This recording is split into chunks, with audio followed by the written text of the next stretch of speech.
기도하겠습니다. 하나님 아버지, 하나님이 찾으시는 그 한 사람이 내가 되게 도와주시옵소서. 다른 사람을 변화시키려고 하는 것이 아니라 하나님 앞에 늘 내 자신을 돌아보며 내 자신을 바치고 하나님께서 나에게 주신 그 사명과 그 길을 따라 걸어가는 그 한 사람이 되게 도와주시옵소서. 주여, 그래서 세상을 보지도 아니하고 사람을 보지도 아니하고 오직 하나님만 바라보며 내 평생에 주어진 그 하나님의 길을 잘 걸어가는 복된 성도들 되어 하나님이 온 천하보다 한 영혼이 귀하다는 그 말씀을 이루는 우리 본향의 성도들 될 수 있도록 역사하여 주시옵소서. 예수님의 이름으로 기도드렸습니다. 아멘. 오늘은 느헤미야 전체를 정리를 하면서 하나님이 찾으시는 단 한 사람이라는 제목으로 하나님의 말씀을 전하고자 합니다. 이스라엘이 완전히 무너져 버렸습니다. 예루살렘 성전이 완전히 파괴되고 불에 타 버렸습니다. 돌에 돌 하나 남지 않고 모든 것이 다 멸망해 버렸습니다. 느헤미야는 포로로 끌려와 아닥사스다 왕, 페르시아 아닥사스다 왕의 술 관원장을 하면서 이스라엘의 멸망, 예루살렘 성전의 완전한 파괴의 소식을 들었습니다. 그리고 너무 슬퍼서 그 소식을 듣고 너무 슬퍼서 울고 또 울기 시작했습니다. 음식을 먹지도 않고 가슴을 치며 자기 나라의 멸망과 성전의 파괴를 슬퍼했습니다. 하나님께서는 그 느헤미야의 마음과 그 기도를 들어주셨죠. 이스라엘에 수천 수백만 명의 사람들이 있었지만 그 어느 누구도 느헤미야처럼 우는 사람은 없었습니다. 느헤미야처럼 슬퍼하는 사람도 없었고, 느헤미야처럼 금식하는 사람도 없었고, 느헤미야처럼 목숨 걸고 기도하는 사람들은 없었습니다. 나라가 망했다는 소식을 느헤미야만 들은 것이 아닙니다. 모든 이스라엘 백성이 다 들었습니다. 예루살렘 성전이 다 불에 탔다는 얘기를 느헤미야만 들은 게 아닙니다. 모든 이스라엘 백성이 다 들었습니다. 사람들은 이렇게 반응했습니다. 아이고 큰일 났네. 어떡하나. 쯧쯧. 애구구. 아플싸. 이제 끝났네. 우리 망했네. 어쩔 수 없지 뭐. 다 그런 거지 뭐. 세상이 다 그렇지 뭐. 이렇게 반응했는데 느헤미야는 그렇게 반응하지 않고 이렇게 반응했습니다. 느헤미야 1장 4절서부터 7절. 느헤미야 1장 4절서부터 7절. 지금 이제 나라 걱정을 하시는 분들이 아마 많으실 겁니다. 나라 걱정을 하시는 분들의 대부분은 이제 기독교인들이 많을 텐데 누구 탓, 누구 원망, 누구 불평하면서 쯧쯧쯧 망했네, 아플싸, 어떡하나, 이제 끝장이네 이렇게 하지 말고 느헤미야처럼 나아가면 됩니다. 느헤미야는 어떻게 나아갔냐면 이렇게 나아갔죠. 느헤미야 1장 4절서부터 7절. 내가 이 말을 듣고 앉아서 울고 수일 동안 슬퍼하며 하늘의 하나님 앞에 금식하며 기도하여 이르되 하늘의 하나님 여호와 크고 두려우신 하나님이여 주를 사랑하고 주의 계명을 지키는 자에게 언약을 지키시며 긍휼을 베푸시는 주여 간구하나이다. 이제 종이 주의 종들인 이스라엘 자손을 위하여 주야로 기도하오며 우리 이스라엘 자손이 주께 범죄한 죄들을 자복하오니 주는 귀를 기울이시며 눈을 여시사 종의 기도를 들으시옵소서. 나와 내 아버지의 집이 범죄하여 주를 향하여 크게 악을 행하여 주께서 주의 종 모세에게 명령하신 계명과 율례와 규례를 지키지 아니하였나이다. 느헤미야는 자기 나라와 성전의 멸망의 소식을 듣고 홀로 하나님 앞에 나아가 홀로 회개하기 시작했습니다. 이스라엘의 모든 죄를 자기 혼자 회개하기 시작했어요. 금식하며 울며 불며. 이 자기가 지은 죄가 아니에요. 자기 나라의 죄예요. 자기 민족의 죄예요. 이 회개를 몇 개월간 했냐면 4개월간 했습니다. 느헤미야 혼자서. 제가 이제 우리 성도들한테 늘 하는 얘기가 있는데 자식이 지금 정신을 차리지를 못했어요. 야, 그러면은 어떻게 해야 됩니까? 자식에게 정신 차려라. 아이, 정신을 차릴 수 있는 때가 되면은 정신을 차렸겠죠.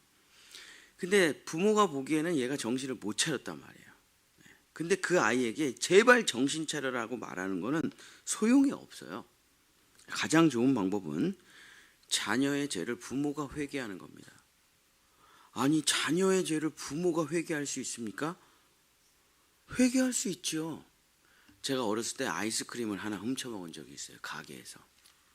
저희 어머니가 송파의 제일 짠돌이였기 때문에 저에게 뭘 사주지를 않아가지고 제가 아이스크림을 하나 훔쳐먹은 적이 있는데 걸렸어요. 가게 아저씨한테. 그 돈을 우리 어머니가 와서 회개하고, 어머니가 사장님께 회개하고 그 돈을 사장님께 물어주고 어머니가 무릎 꿇고 쌀싹 빌었죠. 저는 아무것도 한 게 없어요. 범죄는 제가 저질렀지만 우리 어머니가 저를 대신해서 죄값을 치렀죠. 어머니, 아버지가 자기 자식의 죄값을 치를 수 있느냐? 죄값을 치를 수가 있죠. 예수님이 우리의 죄값을 어떻게 대신 치렀습니까? 우리의 부모님이니까 치른 거죠. 그래서 이스라엘의 죄를 아이고 망했네 찌찌찌 하면서 그냥 그러고 있는 거예요. 근데 느헤미야는 이스라엘의 모든 죄를 자기가 끌어안아요. 그러고선 생각나는 뭐 다 했겠습니까? 그런 생각나는 모든 죄를 자기 혼자 회개하기 시작했어요. 이스라엘의 우상 숭배, 이스라엘의 이방 문화, 이스라엘의 타락, 이스라엘의 지도자의 뇌물 먹은 것, 이스라엘 사람들이 이자놀이한 것, 이스라엘 사람들의 계층 간의 갈등, 이 모든 것을 홀로 금식하며 4개월간 회개합니다.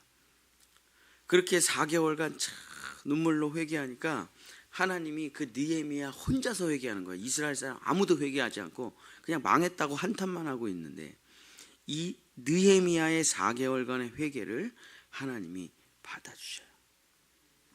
그러고선 그 회개 기도를 마치자 하나님께서 느헤미야에게 한 가지를 깨닫게 해주십니다. 그게 느헤미야 1장 8절서부터 9절이에요. 느헤미야 혼자 회개하고선 느헤미야가 혼자 우는데 하나님께서 느헤미야에게 깨달음을 주십니다. 느헤미야 1장 8절서부터 9절.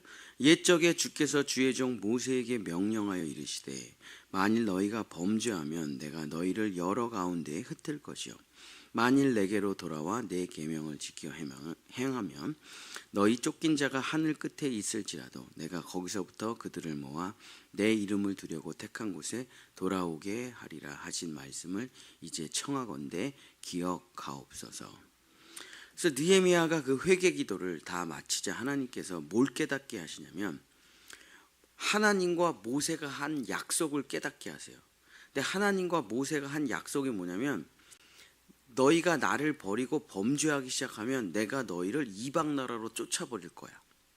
그러나 이방 나라 저 끝, 이 세상 딱 끝, 하늘 끝, 바다 끝에 있을지라도 너희가 다시 회개하고 내게로 돌아오면 내가 다시 이스라엘로 돌아오게 하여 너희의 모든 것을 회복해 주리라.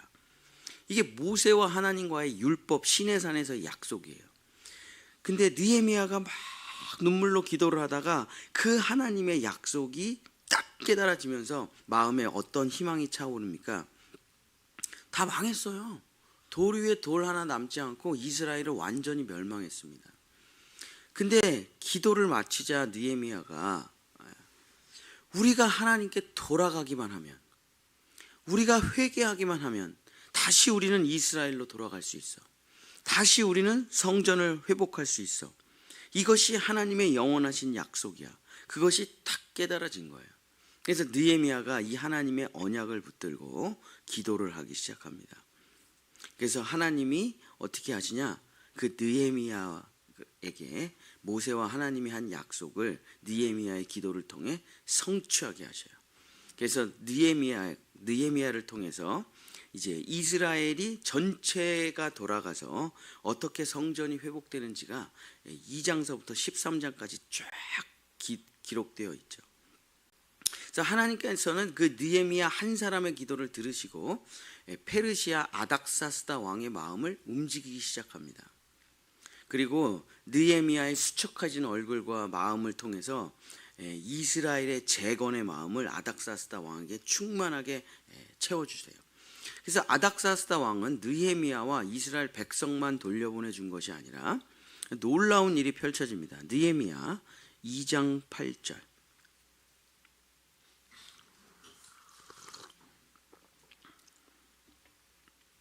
또 왕의 살림 감독 아삽에게 조서를 내리사 그가 성전에 속한 영문의 문과 성곽과 내가 들어갈 집을 위하여 들보로 쓸 제목을 내게 주게 하옵소서 하매 하나님의 선한 손이 나를 도우심으로 왕이 허락하고.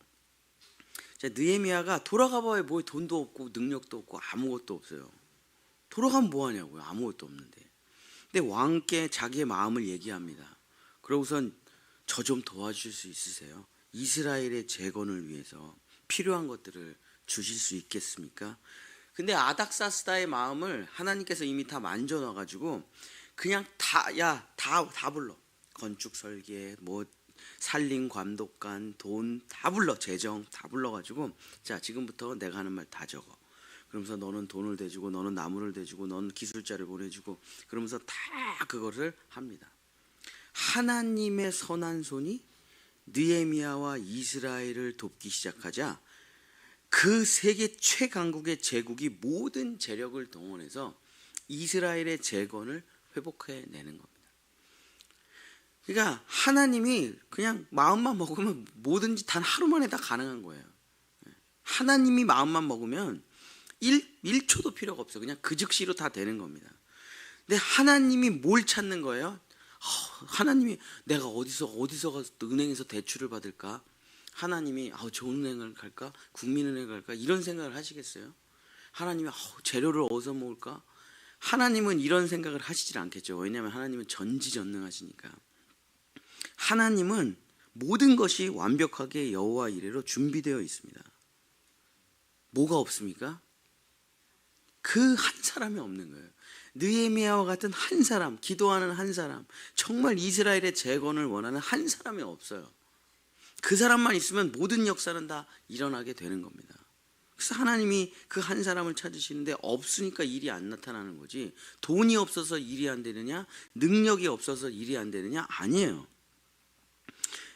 정말 눈물로 회개하고 그 이스라엘의 재건을 원하는 한 사람이 없는 거죠. 다 망했네 이제. 그런 마음밖에 없는 거예요. 주님, 내가 여기 있사오니 나를 써서 이 재건을 해 주시옵소서 하는 그 한 사람만 있으면 뭐 어떤 일이 벌어집니까? 하나님의 선한 손이 나를 도와주신다. 하나님의 문제가 아니라 우리가 문제죠. 이스라엘 모든 백성이 이제 느헤미야를 통해서 하나님이 역사하신다는 것을 보기 시작하는 거예요. 하나님이 우리를 돌려보내주시네. 모든 페르시아의 제국의 모든 돈과 능력과 기술과 나무들이 다 예루살렘을 향해 가고 있네. 그랬더니 이스라엘 백성들의 마음이 움직여지기 시작하면서 돈 있는 사람, 능력 있는 사람들이 이제 헌금을 하기 시작합니다. 그래서 어떤 사람은 성벽을 수축하고 어떤 사람은 문짝을 재건하고 어떤 사람은 자물쇠와 빗장. 그래서 그 두세 장에 걸쳐서 누가 뭐 어디를 헌금해서 뭘 지었고 누가 어디를 헌금해서 뭘 지었고가 쫙 기록되어 있어요. 그러면서 이제 이스라엘의 완전한 재건이 시작됩니다. 공사가 시작돼요. 그러면서 막 탄탄대로를 나아가는데 이스라엘의 재건에 기득권층이 있어요. 이미 이스라엘에서 혼혈족으로, 그러니까 이제 옛날에 바벨로니아의 그 제국 정책에 대해서 제가 말씀을 드렸죠. 그래서 지금 이스라엘 땅이 빈 땅이 아니에요. 이스라엘이라는 땅에 혼혈족들이 들어와서 자리를 차지하고 있단 말이에요. 근데 거기서 다시 이스라엘이 들어와 이 나라를 재건하려고 그러니까 진짜 화가 나는 거예요. 기득권층들이 그 이전에 먹고 살던 이스라엘을 중심으로. 그래서 도비아와 산발랏을 중심으로 그 이스라엘의 재건을 엄청 막습니다.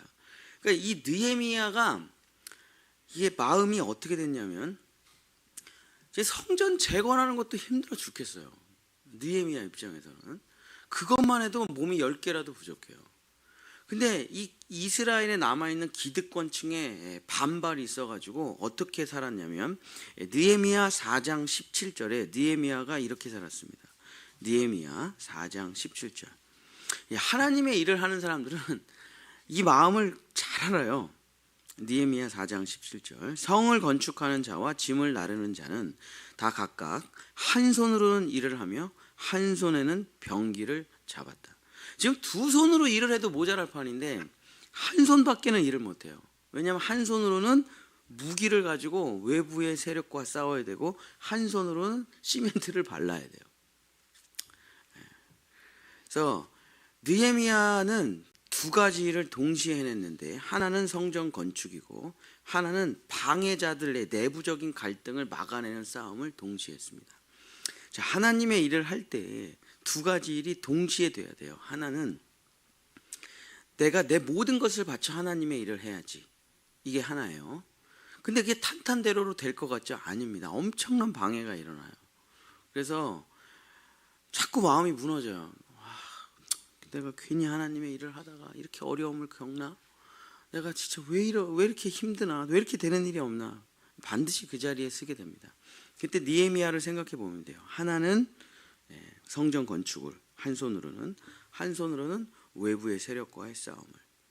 그래서 느헤미야는 정말 그 어려운 순간에도 무너지지 아니하고 성전 재건하는 일을 끝까지 해냈습니다. 그래서 정말 성전을 재건하는 일과 내부자들과의 갈등, 얼마나 힘들었을까요? 얼마나 괴로웠을까요? 모든 사람이 날 도와줘도 할까 말까 한데 계속 내부에서 날 힘들게 하니. 근데 원래 하나님의 일이 그렇습니다. 그러나 느헤미야는 그 양손을 붙잡고 날마다 하나님께 나아가며 이렇게 기도했습니다. 성전 건축도 힘들어 죽겠고 내부의 방해자들도 힘들어 죽을 때마다 느헤미야가 어떻게 기도했습니까? 이렇게 기도했어요. 느헤미야 5장 19절. 주님의 일을 하는 사람들은 반드시 이 기도를 하게 되어 있고 해야 됩니다. 느헤미야 5장 19절. 내 하나님이여 내가 이 백성을 위하여 행한 모든 일을 기억하사 내게 은혜를 베푸시옵소서. 이게 이제 그냥 문자를 어설프게 읽으면은 뭐 느헤미야가 내가 이만큼 했으니까 나를 좀 어떻게 좀 해주세요 뭐 이런 뜻으로 들리는데 그게 아니라 물론 그런 말이 없는 건 아니지만 그 어려운 일을 해 나갈 때마다 주님의 종들은 주님의 사람들은 이렇게 기도를 합니다. 하나님, 내가 이 일을 왜 하고자 하는지를, 내가 왜 이렇게 내 생명을 걸고 내 전 재산을 걸고 내 모든 시간을 바쳐서 이 일을 하는지를 기억하시고 내게 은혜를 베풀어 주시옵소서. 이거 없으면요 못 나갑니다. 그러니까 이게 내 자신을 위해서, 내 업적을 위해서, 내 돈을 위해서, 내 자식을 위해서 하는 일이 아니기 때문에 어려운 일이 생기면은 금방 무너져요. 돈을 벌려고 하는 사람들은 안 무너져요. 자식에게 재산을 물려주려고 하는 사람은 안 무너집니다. 왜냐하면 열심히 해서 극복해가지고 자녀들에게 좋은 걸 줘야 되니까. 근데 이건 내가 하나님의 나라와 그 의를 위해서 하고 있는데 어려움이 오면은 이게 감당하기가 어려워요. 아니 내가 하나님을 위해서 하고 있는데 왜 나한테 이런 어려움을 주십니까? 그게 돌파하기가 쉽지 않아요. 그때 느헤미야의 기도를 생각해. 하나님, 내가 여기까지 정말 모든 것을 다 바쳐서 여기까지 왔습니다. 하나님, 여기서 내가 무너지면 되겠습니까? 하나님, 여기서 내가 죽으면 되겠습니까? 포기하면 되겠습니다. 하나님, 내가 여기까지 온 모든 기도와 눈물과 나의 수고와 나의 땀방울을 기억하시고 내게 더욱 은혜를 베풀어 주시옵소서. 그 기도가 없이는 못 나가요. 그래서 그 기도를 하고 한 걸음 또 나아가고 한 걸음 또 나아가는 거죠. 그래서 하나님께서는 느헤미야 단 한 사람의 완전한 헌신과 기도와 수고와 눈물을 받아주시고 모든 방해를 물리치고 이스라엘을 완전히 회복시켜 주십니다. 그래서 예루살렘 성전이 완전히 회복되고 모든 성전에서 하나님의 말씀을 듣고 사람들이 눈물로 회개하고 에스라가 성경을 읽어주자 다시 하나님의 말씀으로 돌아오고 절기를 지키고 다시 성전 중심으로 사방팔방에 모여서 이스라엘이 살기 시작했습니다. 그랬더니 하나님께서 다시 이스라엘을 재건하시고 축복해 주시기 시작하셨죠. 느헤미야 12장 43절입니다. 느헤미야 12장 43절. 이날에 무리가 큰 제사를 드리고 심히 즐거워하였으니 이는 하나님이 크게 즐거워하게 하셨습니다. 부녀와 어린 아이들도 즐거워하였으므로 예루살렘이 즐거워하는 소리가 멀리 들렸느니라. 이제 말씀을 마치겠습니다. 제가 목회를 한 20년을 했는데 깨달은 것이 있어요. 교회나 세상이나 다 비슷할 것 같은데 하나님께서는 여러 사람을 모아서 힘을 합쳐서 일을 하시는 경우는 한 번도 보질 못했습니다. 자, 한 교회가 있다면 전도를 한 사람이 다 해요. 한 교회가 있잖아요. 헌금을 거의 한 사람이 다 해요. 봉사 있잖아요. 거의 한 사람이 다 해요. 함께 모여서 힘을 합쳐서 10시 1반 n분의 1로 한다? 그런 일은 교회에 존재하지 않습니다. 전 그런 걸 본 적이 없어요. 한 사람의 헌신이 거의 모든 것을 다 해냅니다. 그래서 제가 대형교회 출신이잖아요. 근데 저희 연회에서 연말에 이제 전도자 상을 줘요. 그러면 이제 각 교회에서 전도 보고를 하면 이제 연회에서 시상을 하는데 보통 전도 대상 연회라고 하면은 이제 저희가 있는 교회가 이제 성남 동지방이에요. 그래서 저기 연천부터 저기 하남시까지가 저희 연회인데 연회 1등. 전도 몇 명 할 거야? 1년에 한 3,000명 합니다. 혼자서. 그 1등이에요. 뭐 더 하시는 분들도 많죠. 혼자 2,000명, 3,000명 전도해요. 헌금한 교회를 건축하잖아요. 그러면 1,000원, 2,000원, 3,000원 모아서 하는 게 아닙니다. 한 사람이 몇십억 해갖고 다 해요. 교회는 다 한 사람의 헌신으로 돌아가는 겁니다. 한 사람이 마음을 품어요. 내가 하리라. 그럼 하나님이 그 사람에게 모든 에너지를 다 쏟아부어줘요. 그래서 그 사람이 교회 일을 하는 겁니다. 제가 20년을 정말 대형교회, 시골교회, 강남교회, 부자교회 다 경험했죠. 파주의 작은 교회들 다 한 사람이 합니다. 10시 1반 나눠서 하는 걸 전 본 적이 없어요. 근데 한 사람이 헌신하고 한 사람이 목숨 걸고 한 사람이 자기의 모든 것을 바치면은 그 한 사람을 통해서 뿌리가 내리고 줄기가 세워지고 그 다음에 이제 연합자들, 동역자들이 붙어요. 그래서 마지막에 완성된 모습을 보면은 그게 여러 사람이 힘을 합쳐서 완성된 것처럼 보이게 돼요. 마지막에 다 완성된 모습을 보면은 다 여러 사람이 힘을 합쳐 완성된 모습처럼 보여요. 그러나 시작을 보면은 한 사람의 완전한 헌신으로부터 시작하게 되고 거기서 뿌리와 줄기가 다 나는 거예요. 나머지는 그냥 열매들입니다. 그러니까 한 사람의 헌신자가 있으면 하나님은 그 사람을 통해 모든 것을 다 해내는 것입니다. 그래서 전도자는 전도하고 헌금하는 사람 헌금하고 봉사하는 사람 봉사하고 다 한 사람이 한다니까요.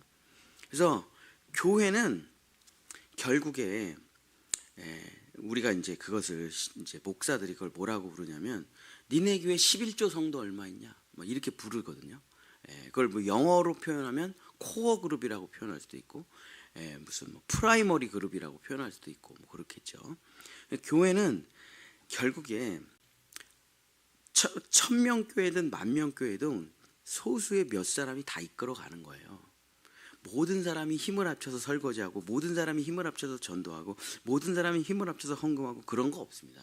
국가도 마찬가지예요. 사업도 마찬가지예요. 소수의 미치도록 헌신된 사람 몇 사람이 모든 것을 끌고 가는 겁니다. 그래서 왜 저 사람들은 안 할까? 원래 그런 거예요. 원래 그런 거예요. 자, 오늘 말씀을 마치며 성경 한 구절을 읽고 말씀을 마치도록 하겠습니다. 자, 로마서 5장 15절서부터 19절에 지금 제가 말한 게 모든 것이 다 써 있습니다. 로마서 5장 15절서부터 19절. 그러나 이 은사는 그 범죄와 같지 아니하니 곧 한 사람의 범죄로 인하여 많은 사람이 죽었은즉 더욱 한 사람의 은혜와 또한 한 사람 예수 그리스도의 은혜로 말미암아 선물은 많은 사람에게 넘쳤느니라. 한 사람으로 인해서 세상이 망했고 한 사람으로 인해서 구원을 받은 거예요. 또 이 선물은 범죄한 한 사람으로 말미암은 것과 같지 아니하니 심판은 한 사람으로 말미암아 정죄에 이르렀으나 은사는 많은 범죄로 말미암아 의롭다 하심에 이름이니라. 한 사람의 범죄로 말미암아 사망이 그 한 사람을 통하여 왕노릇하였은즉 더욱 은혜와 의의 선물을 넘치게 받은 자들은 한 분 예수 그리스도를 통하여 생명 안에서 왕노릇하리로다. 그런즉 한 범죄로 많은 사람이 정죄에 이르는 것 같이 한 의로운 행위로 말미암아 많은 사람이 의롭다 하심을 받아 생명에 이르렀느니라. 한 사람이 순종하지 아니함으로 많은 사람이 죄인이 된 것 같이 한 사람이 순종하심으로 많은 사람이 의인이 되리라. 여러분, 모든 기업이나 모든 병원이나 지금 유지가 되어 흘러가는 어떤 단체나 기업이나 교회나 다 한 사람이 헌신해서 세운 거예요. 그 깊은 뿌리를 들어가 보면 여러 사람이 십시일반 돈을 모아가지고 해냈다 그런 거 없어요. 다 한 가정, 한 사람이나 한 가정에 완전한 헌신으로 뿌리가 박혀가지고 나중에 이제 잘 됐을 때 뭐 여러 사람이 있는 거지. 다 결국엔 한 사람의 헌신으로 모든 것이 변하는 것입니다. 그러니까 남 탓할 것도 없고 남 쳐다볼 것도 없고 사람 끌어모을 것도 없고 돈 모을 생각도 할 필요가 없어요. 하나님의 일을 할 때 가장 필요한 거는 뭐냐? 내가 느헤미야처럼 완전한 헌신자가 될 것이냐 말 것이냐만 결정하면 되는 겁니다. 왜 저 사람은 안 하지? 왜 이 사람들은 힘을 합치지 않지? 그런 건 필요 없어요. 하나님이 한 사람만 회개하기 시작해도 이스라엘 전체를 회복시킵니다. 느헤미야 한 사람의 회개로 다 일어난 거예요. 모든 사람이 회개할 때까지 하나님이 기다리시지 않습니다. 하나님은 한 사람을 찾으시는 거예요. 그 한 사람이 너가 되겠느냐 하고 하나님이 물으실 때 하나님이 예, 제가 하겠습니다 하면 그 하나님은 그 한 사람을 통해서 모든 걸 다 하십니다. 그 사람을 통해서 또 어떤 사람을 붙여주고 그 사람을 통해서 또 어떤 사람을 붙여주고 그 사람을 통해서 또 어떤 일을 하게 하시는 거예요. 하나님께서는 많은 사람을 찾으시지 않습니다. 하나님께서는 완전히 헌신할 단 한 사람을 찾으시는 것입니다.